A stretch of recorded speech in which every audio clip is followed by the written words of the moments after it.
Hadirin jamaah yang dirahmati oleh Allah Subhanahu wa taala. Allah Subhanahu wa taala berfirman di dalam Al-Qur'an surat Al-Bayyinah, termasuk orang-orang yang senantiasa mendapatkan kebaikan munggu Allah, orang-orang yang senantiasa menjadikan dirinya orang yang baik di hadapan Allah adalah yang pertama, innallazina amanu, orang yang senantiasa beriman kepada Allah dan mengimankan dirinya kepada Allah Subhanahu wa taala. Di samping kita beriman kepada Allah, mengimankan diri kita, meyakini diri kita kepada Allah di dalam suatu hal apapun.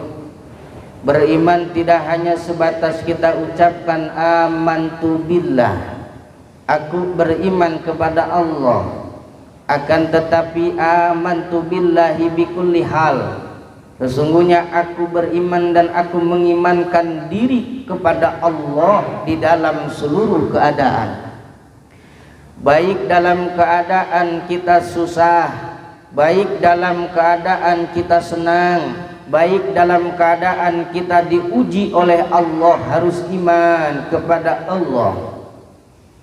Kenapa demikian? Kita harus beriman di dalam sesuatu hal apapun, karena iman merupakan suatu syarat seseorang menuju daripada keridhaan Allah, menuju daripada husnul khotimah. Mustahil orang yang enggak beriman kepada Allah mendapatkan husnul khotimah. Ketika orang sudah beriman kepada Allah tidak cukup, maka dalam ayat tersebut Allah rangkaikan wa amilus shalihat. Ketika kita sudah beriman kepada Allah, yakin kepada Allah di dalam seluruh aspek kehidupan kita, geraknya kita karena digerakkan oleh Allah, nafas yang keluar setiap detik pun diberikan oleh Allah, apapun bentuk di dalam anggota badan kita itu adalah kehendak Allah, apalagi berupa sifatan dunia, pangkat derajat, pangkat tinggi, pangkat rendah, itu adalah merupakan Allah yang memberikan kepada kita. Rangkaikan dengan wa'amilus salihah, dengan menjalankan suatu amalan-amalan yang saleh. Ulaika hum khairul bariyah, maka merekalah golongan orang-orang yang khair, yang baik di hadapan Allah Subhanahu wa taala. Jadi baiklah kita mencari kebaikan itu hadapan Allah. Mungkin pandangan manusia, mungkin pandangan teman kita itu jelek, walaupun emang sudah jelek sebenarnya. Tapi kita satu tujuan, yang saya cari adalah kemuliaan dari Allah, kebaikan di hadapan Allah. Contoh misal, kita tahu teman kita salah, kita ingatin dong. Kadang teman yang diingetin gak terima, langsung ngebagi biasanya dia mah. Amal gua, amal lu, masuk surga ya lu, masuk neraka ya gua. Hebat dia mah udah. Masuk neraka aja gimana dia? Dielingin nama kita, diingetin nama kita kagak terima, sehingga jengkel sama kita, emosi dia sama kita. Lah, berarti di hadapan dia kita itu orang yang belagu, sombong. Biarkan itu, yang penting kita niatnya ikhlas karena Allah, mencari kemuliaan di hadapan Allah. Karena mencari kemuliaan di hadapan manusia tidak akan ada cukupnya. Capek hati, hati. Malah cari kemuliaan di hadapan Allah, maka kita insya Allah akan dimuliakan oleh Allah. Maka Allah akan gerakan makhluknya untuk memuliakan kita. Mudah-mudahan termasuk kita orang-orang yang senantiasa khairul bariyah, orang-orang yang termasuk pilihan Allah, menjadikan diri kita senantiasa menambah dekat kepada Allah Subhanahu wa taala. Wa qala ulama pun mengatakan ternyata amal soleh itu suatu amaliyah yang baik, ternyata tidak cukup sampai baik saja. Ternyata ada suatu tanda, 3 tanda orang yang senantiasa diberikan oleh Allah ilmu tetapi dia tidak mampu untuk mengamalkannya, maka termasuk pun orang yang enggak soleh, orang yang celaka. Jadi enggak cukup kita ngaji, berarti harus kita amalkan sedikit-sedikit supaya tidak termasuk orang yang tidak soleh. Lalu yang kedua, di antara manusia, di antara seseorang yang mampu dia berbuat baik, mampu menjalankan suatu amalan yang baik, namun di dalam hatinya tidak dengan satu tujuan, melainkan di dalam hatinya ada bercabang tujuan-tujuan yang lain. Artinya ketika kita mampu berbuat baik tapi hati kita tidak bisa ikhlas karena Allah, melainkan karena pujian, karena ingin dilihat orang yang baik, karena ingin dilihat orang yang luar biasa, maka itu pun termasuk saqawah, orang yang celaka. Na'udzubillahi min dzalik. Di antara orang yang senantiasa termasuk orang yang celaka,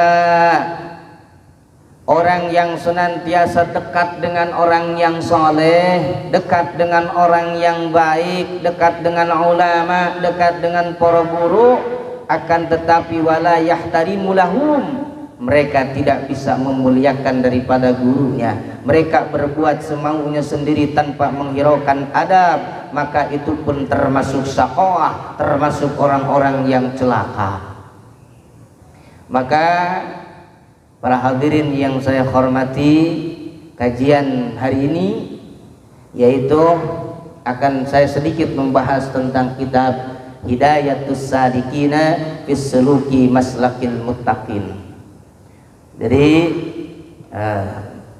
mukhtaral hadisnya insyaallah lain waktu, pertemuan selanjutnya beberapa tahun kemudian beberapa bulan kemudian. Nah, insyaallah sekarang kita akan membahas tentang kitab Hidayatus Salikin, ya. Nah, kitab ini membahas tentang pandangan orang-orang yang senantiasa sudah dekat dengan Allah mengenai tentang ilmu. Di antaranya kita mendapatkan suatu ilmu, kita ngaji, berangkat ke majlis taklim.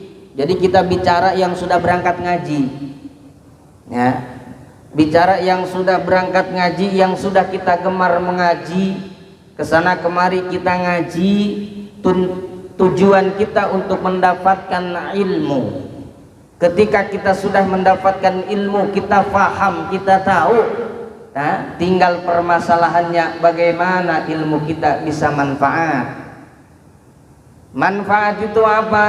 Manfaat itu adalah sesuatu hal yang kita miliki, yakni yang berupa ilmu, kelak bisa menolong kita ketika kita dipanggil oleh Allah Subhanahu wa ta'ala. Mana di antaranya Hujjatul Islam Imam Ghazali mengatakan di dalam muqaddimah, wal ilmun nafi' lawal ilmun nafi lan utawi ilmu an-nafi kang manfaati kuma ilmu yazidu kang nambahi fi khaufika ing dalem wedi sira minallahi taala saking Gusti Allah taala. Ilmu nafi, ilmu yang manfaat adalah ilmu yang bisa menambah diri kita takut kepada Allah Subhanahu wa ta'ala. Itu ilmu manfaat. Jadi kalau kita punya ilmu, ilmunya banyak, ilmunya yang liber. Kalau air mah di ember udah liber, kagak ketampung. Tapi dirinya tidak menjadikan takut kepada Allah, tapi dirinya semakin merasa saya punya ilmu, semakin merasa besar, maka itu ilmu nggak bisa memberikan manfaat. Yang ada oge itu ilmu memberikan madorot. Begitu. Jadi ilmu yang menambahkan kita takut kepada Allah Subhanahu wa ta'ala. Kalau kita sudah takut kepada Allah, maka kita tidak akan takut kepada siapapun, apalagi makhluk Allah, apalagi sifatan dunia. Gak takut kita, karena yang takut kita hanya Allah. Begitu. Ada seorang sahabat bertanya kepada Tuan Guru, sahabat Umar, dia mau lewat di satu jalan, di tengah jalan ada seekor maung. Tahu maung? Maung Bandung, Persib itu mah. Ya, maung macan. Waduh, ini ternyata ada macan. Bagaimana saya lewat? Kalau saya lewat, saya nanti digegel. Oh, tahu digegel? Dicakot. Nah, bagaimana? Soallah kepada Tuan Guru. Wahai Tuan Guru Umar, saya ini mau lewat dalam satu jalan tapi ada maung. Saya takut sama maung. Di mana maungnya? Di sono di jalan. Di teang lah ini, atau di teang. Dijumpailah ini maung oleh Tuan Guru Umar. Ketika sudah berhadapan dengan maung, ngomong Tuan Gurunya, maung, minggir loh, gua mau lewat. Begitu, ujung-ujung ini maungnya langsung pergi. Karena dia nggak takut sama maung, takutnya hanya kepada Allah. Tuh, jadi kalau takut sama Allah, nggak takut sama apapun. Praktekin sama kita. Kita ke Taman Safari, jangan naik mobil. Iya, minggir, gua takut sama Allah, nggak takut sama maung. Masya Allah, ketika kita jalan, lah mati kita. Ya, beda kelas kita mah, beda kelas. Nah, sebaliknya orang yang nggak takut kepada Allah, maka dia akan takut kepada selain Allah. Contoh, orang yang nggak takut sama Allah, dia akan takut kepada selain Allah. Takutnya sama KPK. Ya. Takut sama KPK karena korupsi, dia takut ketahuan. Tapi kalau dia takutnya sama Allah, nggak mungkin korupsi. Berarti sama KPK kagak takut. Tuh, jadi kudu takut sama Allah. Nah, ngaji fungsinya begitu. Ilmu yang kita dapat, ilmu yang kita miliki, yang dititipkan oleh Allah, maka harus bisa menambah khaufik, menambah rasa takut kita kepada Allah Subhanahu wa ta'ala. Jadi kudu naik pangkat. Naik pangkat lah dikit-dikit. Kita di PT nih kerja nih, mau nggak naik pangkat? Mau kan? Emang mau turun pangkat? Ada nggak karyawan udah di atas pengen turun? Saya sebenarnya ini kalau udah jadi atasan begini, saya kepengen banget jadi bawahan. Ada? Orang ada. Ya, yang ada terus pengen naik.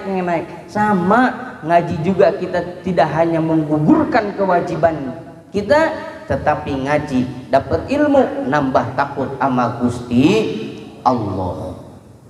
Jadi hati harus didangdanin. Nah, satu tuh, ilmu yang manfaat, yang bisa menyelamatkan dan menolong kita ketika dipanggil oleh Allah. Yang pertama, ilmu yang bisa menambah diri kita takut kepada Allah. Ibadah karena Allah, apapun karena Allah, hanya Allah, ya. Khauf, takut kepada Allah. Yang kedua, wa yazidu lanambayo pa ilmu fi basiratika ing dalem penglihatan ati sira bi'uyu binafsika kelawan celah awak siro.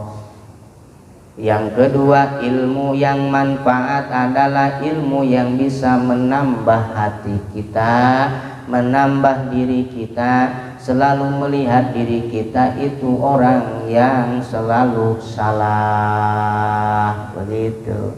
Hina, ya Allah, salah saya, maafin saya ya Allah, astagfirullahaladzim, begitu. Bukan ingin menang, gak mau kalah, pengen di atas, gak mau di bawah, ya.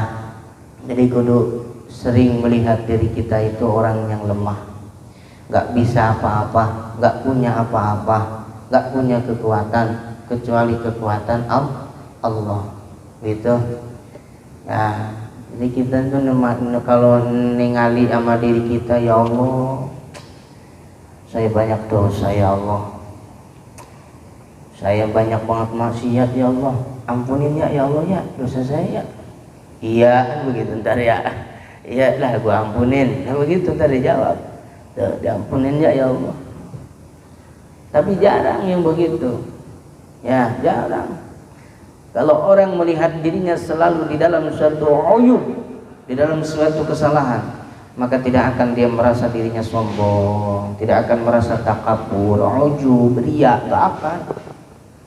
Tapi jarang ada orang mah pengennya bener baik, ya bener baik, masya Allah. Nah ini makanya kita berbenah bareng-bareng supaya ngaji kita mendapatkan ilmu nafi', ilmu yang manfaat. 2, 3. Ini serius nih ngaji nih.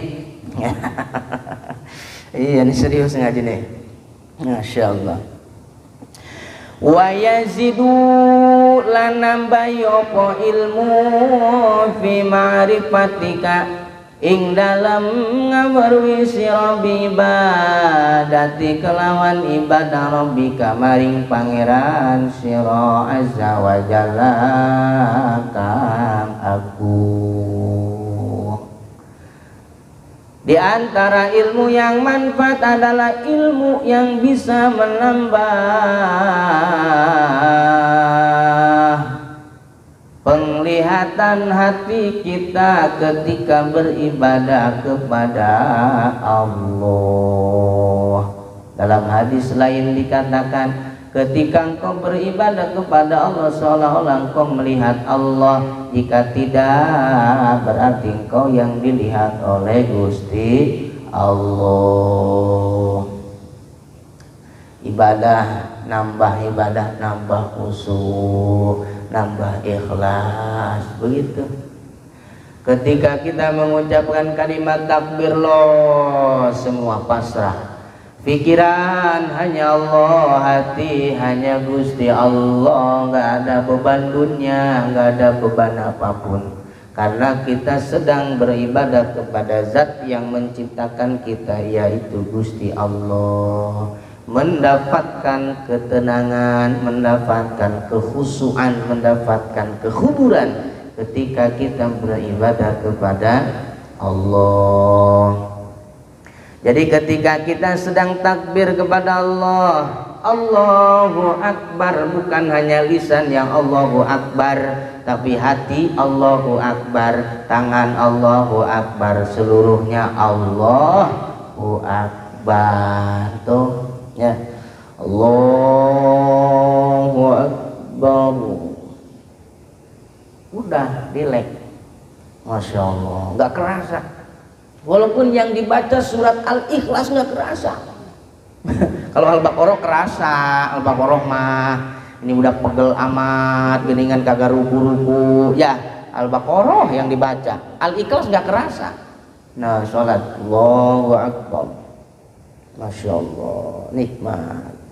Ya, baca suratul Fatihah dengan tartil, pelan, resepin, seolah-olah ini sholat terakhir. Ya, seolah ini sholat saya yang terakhir, ibadah saya yang terakhir. Belum bisa sepenuhnya kita beribadah dengan khusyuk, pelan-pelan, latihan. Jangan ini mengaji selesai ngaji beres, selesai sholat beres. Bukan hanya sekedar itu, saudara.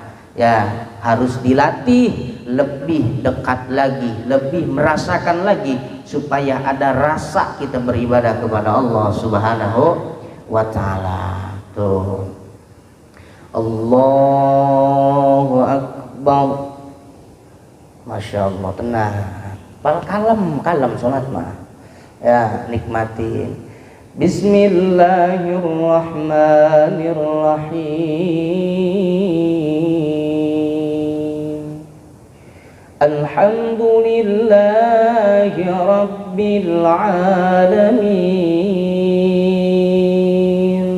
Sinkronkan antara bacaan kita dengan hati kita.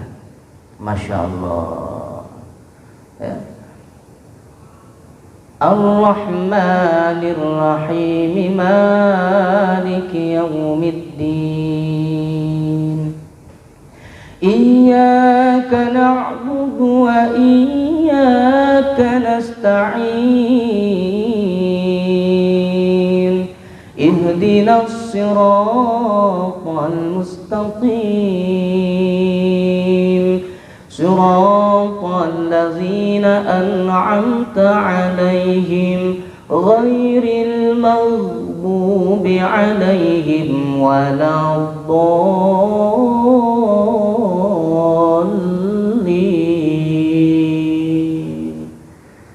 Amin. Tuh ya. Salat mau kemana tuh kita? Wajah kita udah tenang, Fatihah. Imamnya Bismillahirrahmanirrahim. Alif Lam Mim. Bagaimana hati kita? Waduh. Udah waduh kita nih mah. Lama ini mah ya lah. Manusia kepengen ngudud. Udah panik kita denger begitu. Ya Allah, padahal itu si imam cuma alif lam mim doang. Beres alif lam mim udah alif lam mim.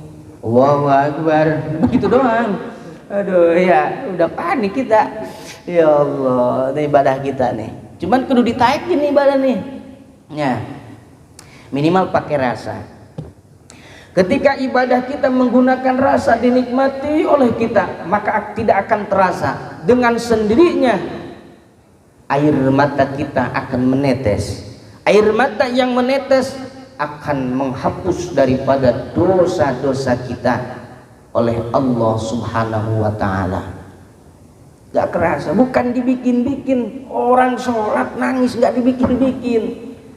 Yang dibikin-bikin kan nangisnya karena banyak pikiran, banyak cicilan, waduh banyak masalah, sehingga dia terhanyut di dalam kepermasalahannya. Itu lu nangis sholat ngapa sih lu? Masya Allah, gua tersentuh banget sama imamnya. Oh pokoknya nggak bisa gua ucapin. Ngapa sih lu? Kalau gua ceritain sebenarnya gua tuh banyak banget masalah. Itu mah nangis bukan karena khusyuk, banyak masalah, bingung. Ya, dengan sendiri. Nggak bisa kita bikin-bikin ketika ibadah nangis kepada Allah, nggak bisa.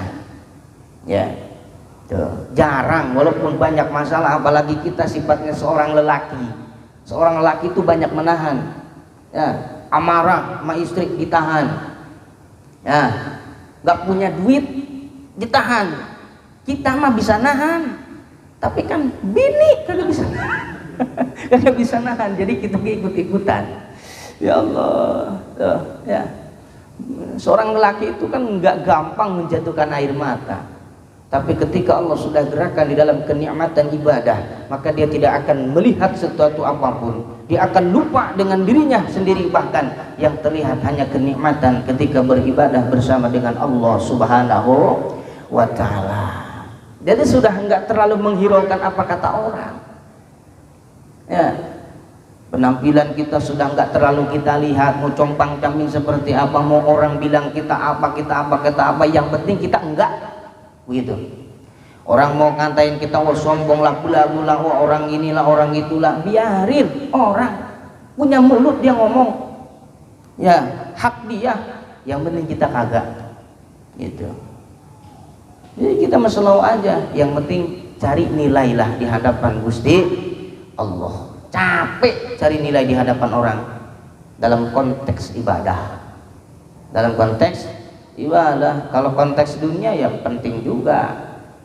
Ya, interview kita, dites sekolah, mencari nilai ya kudu di hadapan guru orang. Tes mencari nilai di hadapan Allah sulit. Matematika kita, umpama kita sekolah, umpama nih ujian lah, kita punya nilai kita cuma 20. Yang penting saya dapat nilai di hadapan Allah. Ya emang kitanya yang malas itu mah belajar. Sama. Tapi umpama kita kurang banyak pertanyaan yang nggak bisa kita jawab, yang penting saya dapat nilai di hadapan Allah. Waduh, salah maning baik itu ya. Nah itu, masya Allah. Jadi kita harus naik dikit. Ya, kalau ngaji 1 balas 10, balas 70, 700 biasa. Tapi bagaimana supaya balasan itu lillahi ta'ala, supaya terjadi kepada kita, ya, supaya salat kita itu berpengaruh kepada diri kita. Innas salata tanha 'anil fahsya'i wal munkar. Sesungguhnya salat itu bisa mencegah perbuatan keji dan perbuatan mungkar. Minimal kita sholat kepada Allah, jauh maksiat, jauh berbuat kemungkaran, minimal kita kurangin. Nih, bukan sholat ngaji maksiat, ngaji sama sholatnya lebih gede maksiatnya, keliru. Kenapa? Karena sholatnya nggak ada ruhnya, nggak ada nikmatnya, jadinya kepengen cepet-cepet baik selesai. Karena kita udah pengen madang gitu. Nasi padang maning baik. Iya, udah lama banget udah kencot. Ya, aduh ya Allah. Kenapa orang sholat di Masjidil Haram bisa lama dinikmatin, bisa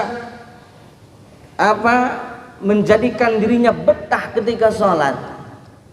Di samping imamnya suaranya bagus, tartil, enak didengar, ternyata tidak hanya dilihat dari sisi itu.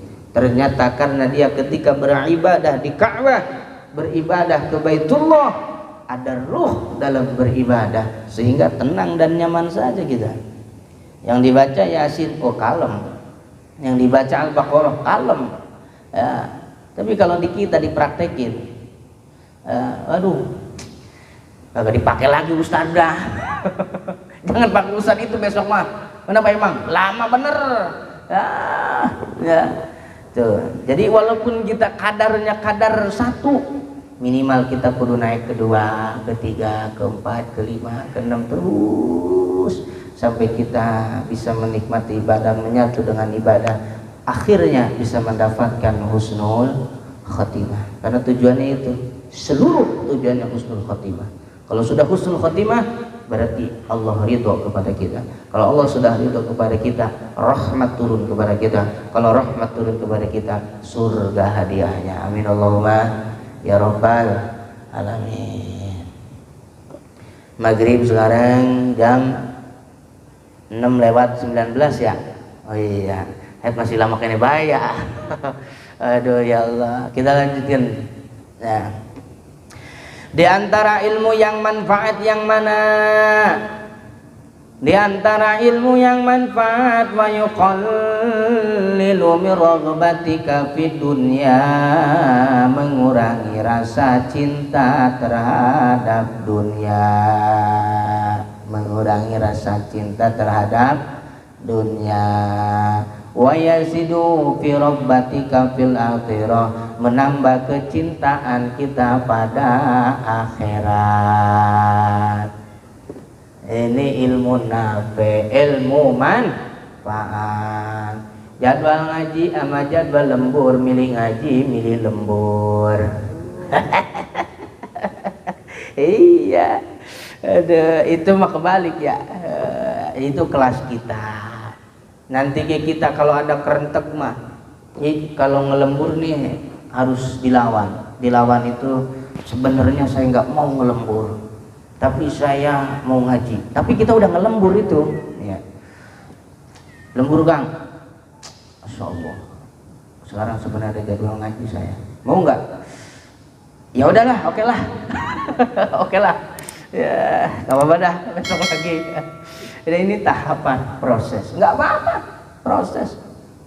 Ya, orang itu akan naik ke tinggi tidak bisa langsung dari bawah dia loncat ke atas, tapi dengan perlahan dia menaiki. Ya, sesekali dia terpleset karena menaiki pohon yang licin supaya dia sampai ke atas, maka itu hal yang wajar. Sesekali ketika kita meningkatkan kualitas ibadah kepada Allah, kok banyak ujiannya, kok banyak rintangannya. Yang tadinya kita biasa saja, kok ada masalah. Ya, kemarin mah gua biasa-biasa aja, kok kenapa sekarang mau zikir saya kepada Allah, mau tahajud saya kepada Allah, duha saya jalanin, kok masalah banyak. Wajar, wajar. Kalau kita sudah bisa melewati itu, maka kita akan lebih naik lagi ke atas, ya. Dan itu adalah hukum alam. Semakin tinggi, semakin kencang angin menerjang kita. Semakin kita berusaha lebih dekat dengan Allah, lebih tawadhu kepada Allah, semakin banyak ujian menerka kita.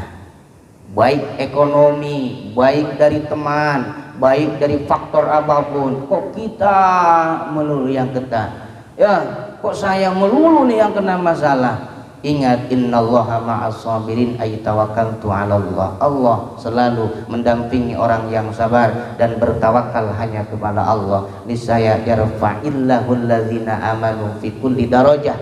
Orang yang senantiasa beriman kepada Allah, maka akan Allah naikkan derajat.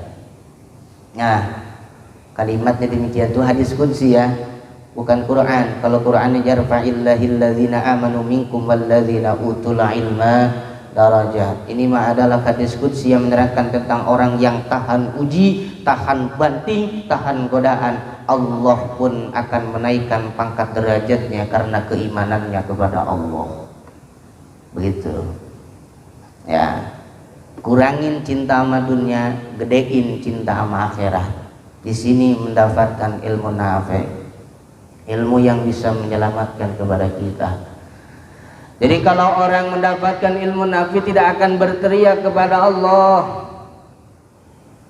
tidak akan berteriak, tidak akan kehausan, tidak akan kelaparan di akhirat.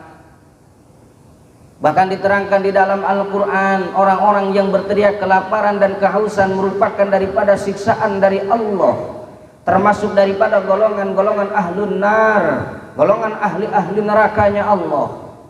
Ketika dia berkata, ya Allah, saya lapar ya Allah, saya lapar ya Allah. Apa kata Allah? Wahai Jibril, ambilkan timah yang sudah dipanaskan dengan nanah, tuangkan kepada mulutnya, maka perutnya akan merasakan panas dan membesar, hancur lebur perutnya karena diminumi atau dimakani yang dinamakan tetesan timah dan nanah.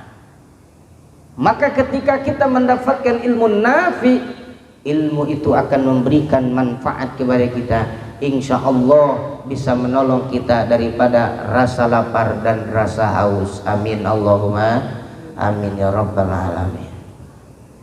Tuh, dan itu adalah Al-Quran yang berkomentar tentang penghuni nar, golongan orang-orang yang kehausan dan yang kelaparan. Tapi orang-orang yang beriman mengerjakan amal soleh mendapatkan predikat baik di hadapan Allah. Sesungguhnya dia akan Allah tempatkan di dalam surga Aden, surga yang dimana di bawahnya mengalir suatu sungai-sungai, dan khalidan fiha abada, dia akan kekal selama-lama di dalamnya.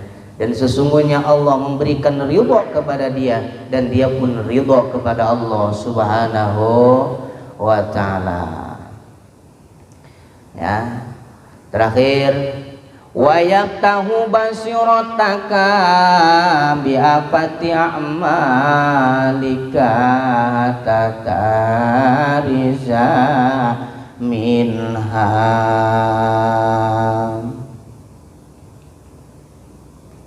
Sesungguhnya membukakan akan hatimu, buka hati kita dengan senantiasa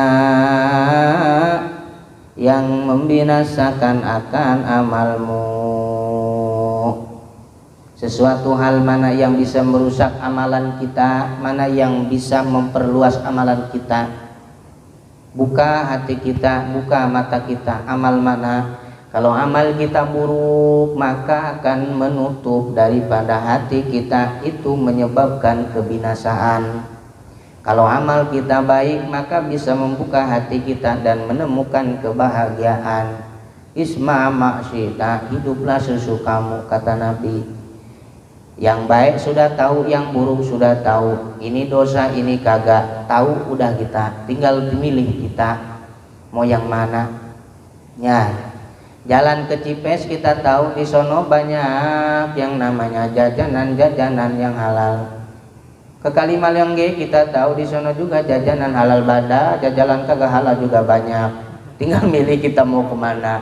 Ya, Cipes boleh, ke sono oh monggo. Nah ya, lewat maksudnya ke sono.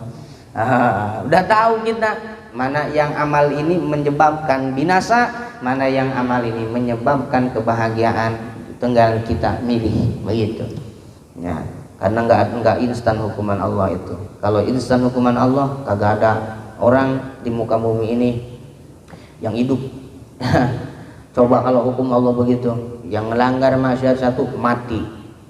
Ya, kita lupa aja kalau sholat mati. Banyak bener orang yang mati. Corona lagi bahaya. Tapi kan nggak begitu, Gusti Allah ya. Iya, nggak begitu. Hukuman Allah tangguhkan, bahkan dalam Jawahirul Uluhiyah pernah saya terangkan. Ketika hamba-hamba Allah bermaksiat kepada Allah, maka malaikatul yumna dengan malaikatul yusra berkata, ya, kata malaikatul yusra, yumna, gimana ini, tulis jangan nih gitu, jangan dulu dah, tungguin tobat mungkin dia ya, ditungguin. Mau ditulis amal kita buruk, nunggu 6 jam ya. Kalau dalam Jawahir 6 jam tobat kagak jadi ditulis. Kalau 6 jam kagak tobat ditulis dosa kita. Makanya begitu pemurahnya Allah kepada kita, tinggal mau tobatnya doang, tinggal mau istighfarnya doang, dan merubah mindset kehidupan kita supaya ibadah itu lebih dekat dengan Allah. Karena ujung tanduk kehidupan adalah kematian. Nggak ada yang lain. Nah, makanya hidup di dunia, senangkan diri kita dengan cara yang diridhoi Allah. Hidup dunia jangan jadi beban. Ya, ngaji jangan jadi beban. Kerjaan jangan jadi beban, nikmatin prosesnya, tapi dengan jalan yang Allah ridhoi. Santai aja, relax. Banyak utang jangan dipikirin, bayar. Pikirin mah kagak lunas itu utang, puyeng doang. Ya, aduh banyak banget utang ini, gimana caranya? Aduh, dipikirin sampai 24 jam kita mikir, lunas kagak? Kagak. Puyeng kagak? Puyeng. Ada yang ngasih pinjam kagak? Tapi punya utang bayar, lunas, kelar urusan. Kalau ada, kalau kagak ya puyeng lagi baik. Ya Allah, ya Rabbana ya Karim. Nah ini ya. Terakhir, mana yang termasuk ilmu nafi, ilmu yang manfaat? Wa yutli'uka ala makaidi syaitani wa gururi, dan melihatkannya akan dirimu atas tipu setan dan berdaya. Wa hadzal fannu minal ilmin nafi. Makanya kita dianjurkan doa sama Gusti Allah supaya terhindar daripada bujuk rayu setan. Ya, setan itu membawa kesenangan dunia tapi akhirnya membinasakan. Tapi kalau hati dan akal kita selalu membawa kepada kebaikan, walaupun kebaikan terasa berat dan terasa memaksakan. Tuh, itu tipu daya setan, akhirnya binasa. Masya Allah, mau ikut mana kita? Tinggal kitanya aja. Ya, wa yutli'uka ala makaidi syaitan wa gururi. Makanya kita doa nggak bisa yang banyak-banyak, minimal kita doa a'udzubillahi minasyaiton. الرجيم قل أعوذ برب الناس ملك الناس إله الناس من شر الوسواس الذي يوسوس في صدور الناس من الجنة والناس. Selalu baca doa itu ya, tapi itu doa dibaca sebelum tidur boleh ya, supaya kita tidak merasa resah. Ada orang yang tidur resah karena nggak doa, tapi udah doa Pak Ustaz, karena doanya ke mustajabah ya. Orang tidur ngimpinya bukan ketemu wali, ketemu berandong atau ketemu malampir ya, di dalam tidur tolong kayak begitu. Ketika dibangun, ngapa lu? Saat gua ngimpi apa emang? Diudag-udag sama apa? Malampir gitu. Bagaimana caranya? Baca doa, baca ayat kursi 1 kali, baca falak binas 1 kali, baca sholawat, baca istighfar, loskan semua hati kita, pikiran kita tenang. Tuh nikmat tidur kita pan begini lah, mantap-mantap aman di TikTok ya.